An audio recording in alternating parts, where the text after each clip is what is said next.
যাদের বিনিময়ে আমরা দ্বিতীয় স্বাধীনতা পেয়েছি, তাদের সুচিকিৎসার জন্য আজকে আমাদের এখানে এসে দাঁড়িয়ে কেন দাবি জানায়? আমি কিন্তু এটা বুঝতে পারি। বক্তব্য দীর্ঘ করতে চাই না।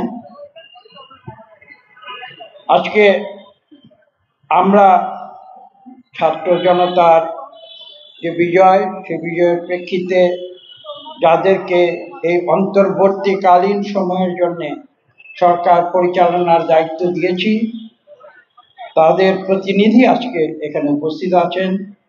আমি বিনীতভাবে তাকে বলবো, আমাদের এই বার্তাটি আপনি সরকারের কাছে পৌঁছে দেন। এটা কোনো বড় দাবি নয়, এবং 18 কোটি মানুষ, আমি বিশ্বাস করি 18 কোটি গণতন্ত্রকামী মানুষ, এটাও আমি বিশ্বাস করি। হ্যাঁ, আমরা দেখেছি বাংলাদেশে অন্যায় হয়েছে, জুলুম হয়েছে, নির্যাতন হয়েছে, কিন্তু একটি পর্যায়ে তো আমরা পার হয়ে এসেছি, এবং সেই পর্যায়ে আমি বিশ্বাস করি বাংলাদেশের 18 কোটি মানুষ বাংলাদেশে গণতন্ত্র ফিরিয়ে আনবে, এবং এই গণতন্ত্র ফিরিয়ে আনার জন্য যারা জীবন পণ করেছিল তাদের সুব্যবস্থা এই রাষ্ট্র ব্যবস্থা অবিলম্বে করবে। আমরা বিভিন্ন সময় কথা বলেছি, আমরা শুনেছি কথা, এই আহতদের সুচিকিৎসার ব্যবস্থার দায়িত্ব একে নিতে হবে, এই আহতদের সুচিকিৎসার দায়িত্ব ওকে নিতে হবে। এটা তো কোনো কথা নয়। রাষ্ট্র কেন সেই দায়িত্ব নেবে না? তারা তো এই রাষ্ট্র বিনির্মাণের জন্য, একটি মানুষের অধিকার প্রতিষ্ঠা করার জন্যে, এদেশে গণতন্ত্রকে ফিরিয়ে আনার জন্যে তারা জীবন বাজি রেখে তারা রক্ত দিয়েছে, তারা আহত হয়েছে, নিহত হয়েছে। কাজে আজকে রাষ্ট্রের এই দায়িত্ব নিতে হবে, এটা তো কোনো আলোচনার প্রয়োজন নয়। আমি স্পষ্ট ভাষায় এখানে উল্লেখ করছি যে আমরা সবাই এদেশের 18 কোটি মানুষ কিন্তু তাদের দায়িত্ব নিয়েছে।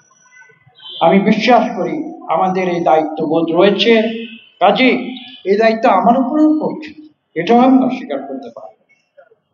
আমি মেডিকেল কলেজে প্রথম গিয়েছিলাম, আহত 72 জন, আমার সংখ্যাটি মনে আছে, সেখানে 72 জন ছিলেন। পরবর্তীতে তাদের স্থানান্তর করা হয়েছিল বাংলাদেশের আরেকটি উন্নত হসপিটালে। পরবর্তীতে আমি চক্ষু যে হসপিটাল রয়েছে শেরেবাংলা নগরে, সেখানে গিয়েছি। একটি ছোট্ট শিশু, তার বয়স 9 বছর, সে মাত্র স্কুলে যাওয়া শুরু করেছে, তার একটি চোখ হারিয়ে গেছে। আমি সেখানে গিয়ে তাকে দেখে আমি কান্না সংবরণ করতে পারি।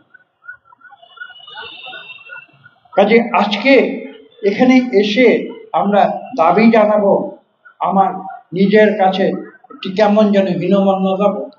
আমি কেন দায়িত্ব এখানে একথা বলবো? তাই আজকে আমি বিশ্বাস করব যে আমরা একটা গর্বিত বাংলাদেশের আমরা নাগরিক, এবং এই বাংলাদেশ সৃষ্টি হয়েছিল দুটি উদ্দেশ্যে, একটি ছিল গণতন্ত্র, অপরটি ছিল এদেশের মানুষের অর্থনৈতিক সাম্যের অধিকার। আজকে সেই দুই উদ্দেশ্য যদি আমরা স্মরণ রাখি, আমি বিশ্বাস করি এখানে কোনো দ্বিধাদ্বন্দ্ব থাকবে না। আজকের যে সরকার, সেটা জনগণের সরকার, জনগণ তাদের উপরে আস্থা রেখে সরকার, এবং আমাদের এই আস্থা রয়েছে তারা এই দেশ পুনর্গঠনে, নতুন করে বিনির্মাণে তারা নিরন্তর তারা পরিশ্রম করে যাচ্ছে।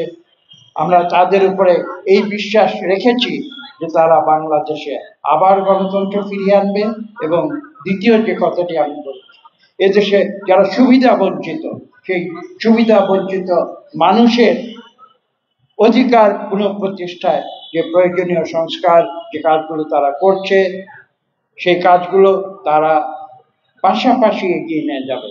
একদিকে সংস্কার চলবে, অন্যদিকে গণতন্ত্র ফিরিয়ে আনার যে প্রচেষ্টা, সেটাও চলবে। সরকার একটি সিদ্ধান্ত নিয়েছে, তারা একটি নির্বাচন কমিশন ইতিমধ্যে তারা নতুন করে গঠন করবে।